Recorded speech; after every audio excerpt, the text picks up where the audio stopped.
we are going to take a diesel train into service. First, collect the controls. The brake handle, the reversing lever, the door keys, and the control circuit switch key. These are kept in the satchel when not in use. The satchels are stored in their proper place in the depot and issued to drivers when required.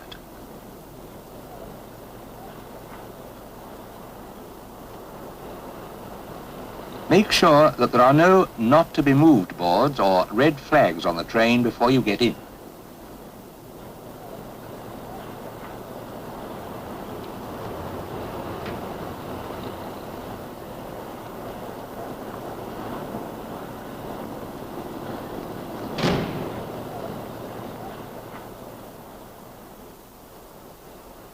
First, remove the detonator canister from behind the driving seat and check that the seal round the top is intact. The red flag is also in the canister. Now check that the handbrake is full on and the ratchet down.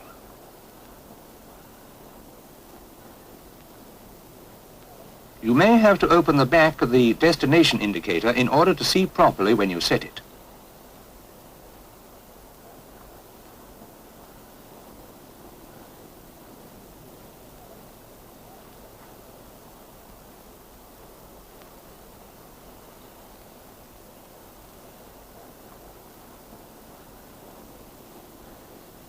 Insert the control circuit key and turn it on. At the same time, switch on the lights for the two indicators. If there is less than 75 pounds of air in the control system, or if the engines are cold, you should start them from outside.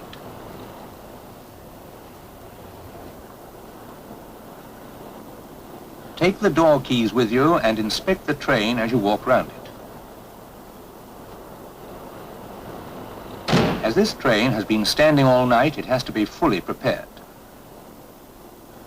On arriving at the first engine, check the fuel level in the tanks.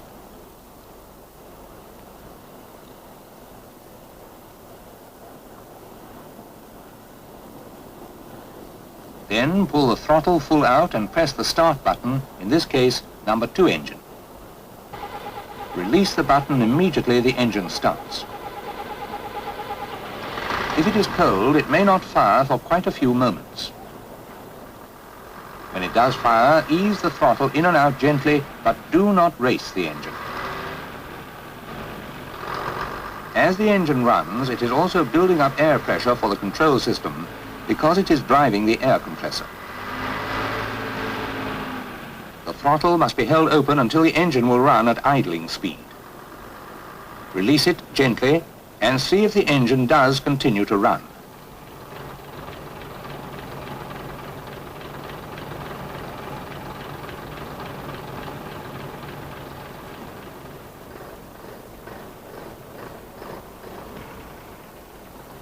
Walk round to the other side of the train and keep a lookout for any defects,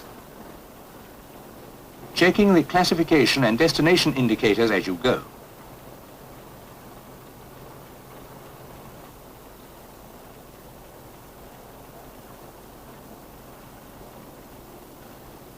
Start the second engine in the same way as the first. It should only be necessary to use the hand throttle to overcome the coldness of the engine and don't race it.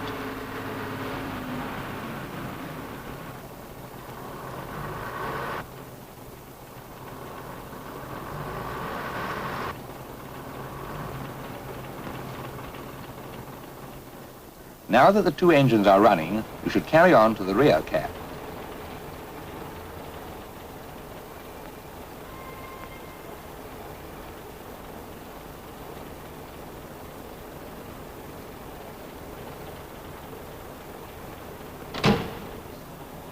Check the detonator canister. There should be one in each cab. You must remember to release the rear handbrake because a great deal of damage will be done to wheel tires if these trains are driven with a handbrake on.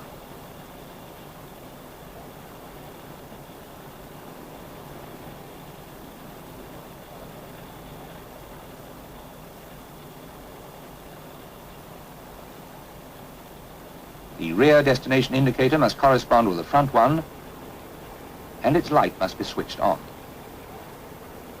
Also check that the perspex cover of the dead man's isolating valve is intact.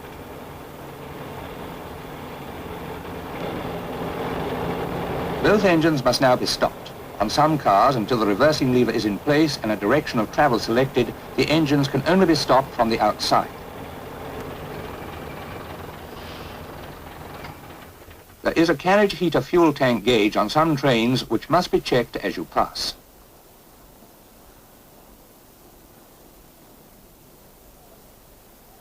The compressor, driven by the engine, has now raised the air pressure to 75 pounds, the minimum satisfactory working pressure for the cab controls. First, fit the brake handle.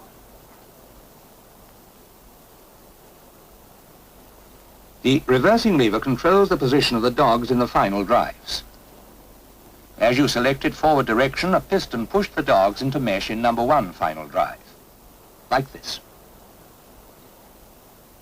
In number 2 drive, the dogs moved over but did not mesh as the teeth were not opposite each other. That is why the air light has not come on. It will only light when both drives are in mesh and the air pressure is at least 75 pounds. As soon as the engine starts, the oil drag will turn the dogs sufficiently to mesh. Now depress the throttle to engage the dead man's device. Move the throttle to notch 2. This causes the throttle motor to open the fuel rack a little.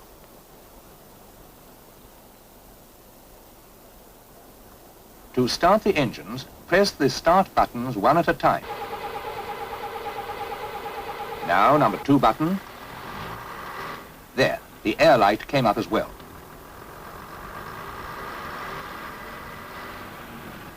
Now return the throttle to the idling position. The engines have also been driving the exhauster of the brake system and building up the vacuum reservoir. On the right is the release pipe reading, and on the left, the train pipe reading.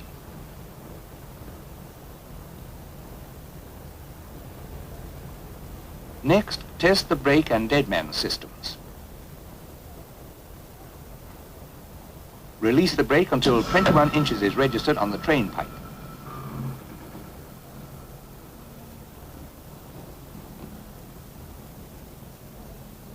Then return the brake to the lap position. Let go of the throttle handle and check that the indicator light goes out. After 5 seconds, the vacuum is destroyed, so applying the brakes.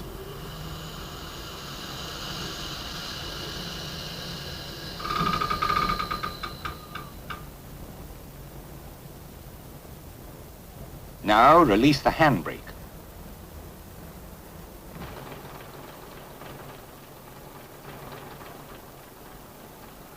The train is now ready to move.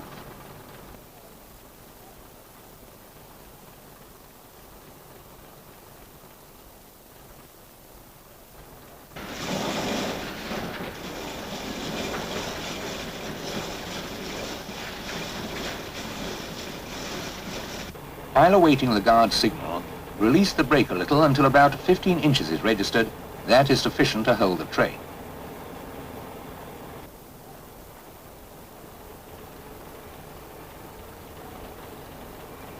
Check, finally, that the air pressure has built up to 95 pounds per square inch, that the dead man's indicator light is on, and that the engine and air lights are on.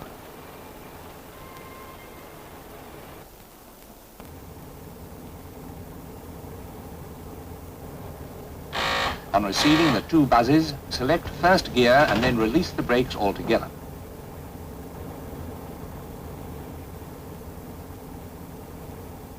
When the gearbox was in neutral, heavy parts were revolving inside. A sectioned gearbox shows what happens in slow motion. First gear is selected by tightening the nearest brake band, which slows and stops the nearest drum. As this takes time to happen, you must pause after selecting gear before you accelerate. Under the train, the fluid flywheel and freewheel take up the drive. Engine power is now being transmitted through the gearbox to the cardan shaft, and so to the final drive in the road wheels.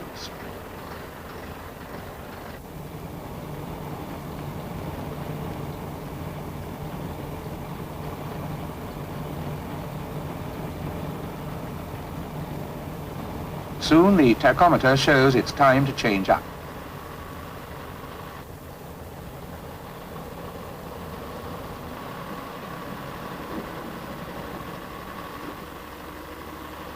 Yes, the timing was a bit too quick. To change from first to second, the nearest brake band has to be released and the second tightened. Allow 2 seconds for this to happen.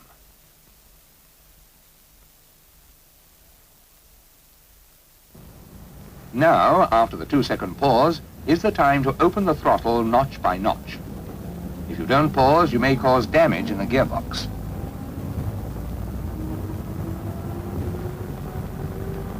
Now watch. The next gear change is coming up. Throttle back. Here's the point to select the gear. Pause, 1, 2, and open the throttle notch by notch. Let's see what happened during the change from second to third. The second band has to be released and the third tightened.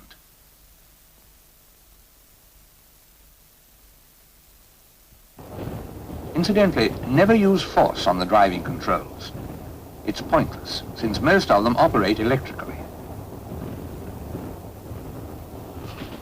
It's time to change into 4th gear.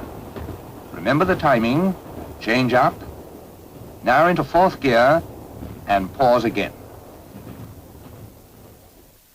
In the gearbox, the 3rd band has to be released and all the gear trains are locked together. 4th or top gear is a direct drive through the gearbox. The train is now bowling along in top gear. These trains run very quietly, and it is important to remember this as you drive. A 2-tone horn is fitted, and both tones should be used to give warning one after the other, and for the same length of time, to avoid confusion with the sound of car horns.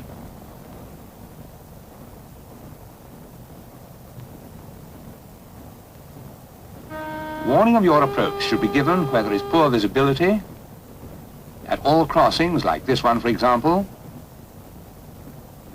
and of course to warn people working on the track. They are instructed to acknowledge your horn as soon as it is heard.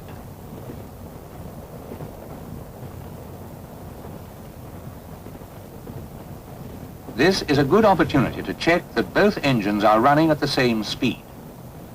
Click the switch down and watch the tachometer needle. It should move only a little. Now return the switch to the original position. Whenever you reach the maximum speed required, throttle back and the train will coast along economically with the engines idling.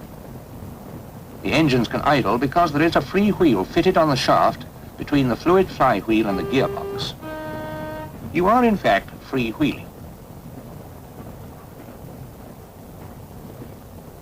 Make sure you always coast in top gear. In top, all the gear trains are locked together. Coasting in any other gear or in neutral can make parts of the box rotate at an excessive speed. This can easily damage the gearboxes.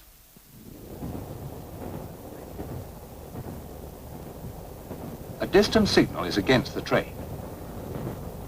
Partial brake application is necessary.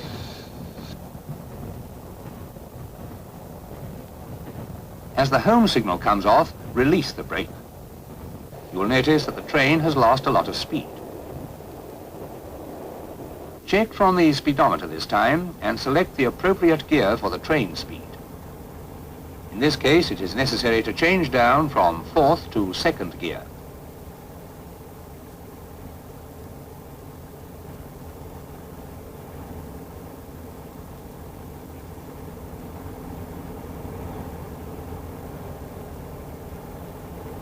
As the train gathers speed, the driver changes up through the gears again at the appropriate times.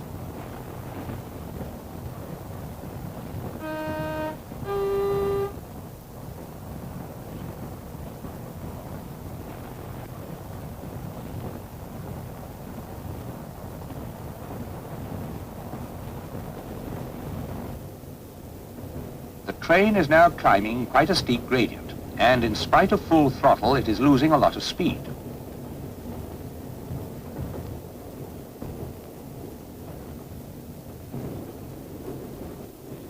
So throttle back, and this time immediately engage third gear. But the pause before opening the throttle is still necessary.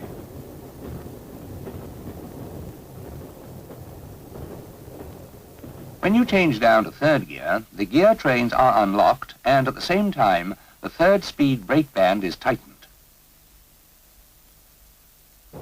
The station and the end of the run are in sight. But you are still in third gear. As we said earlier, it is important to coast in top gear, so although you are about to brake, throttle back, engage fourth gear, and let the engine idle.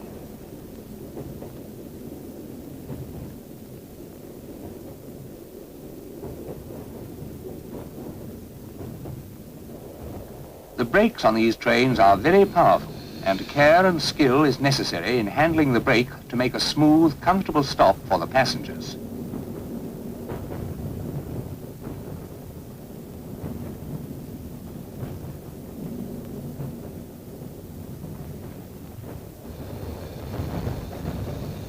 Just before stopping, put the gear lever into neutral.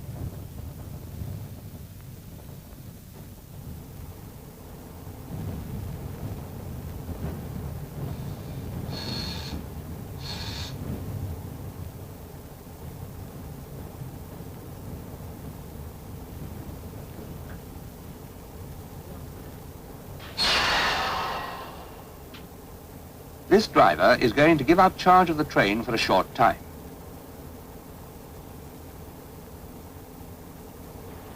He must first stop the engines,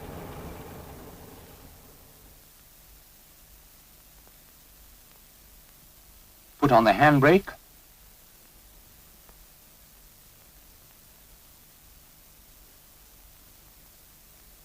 remove the reversing lever and brake handle,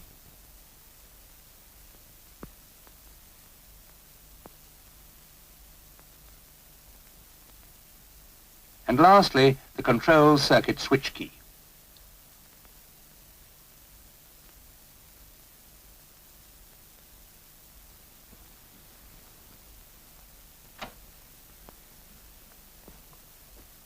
Close the windows and lock both cab doors.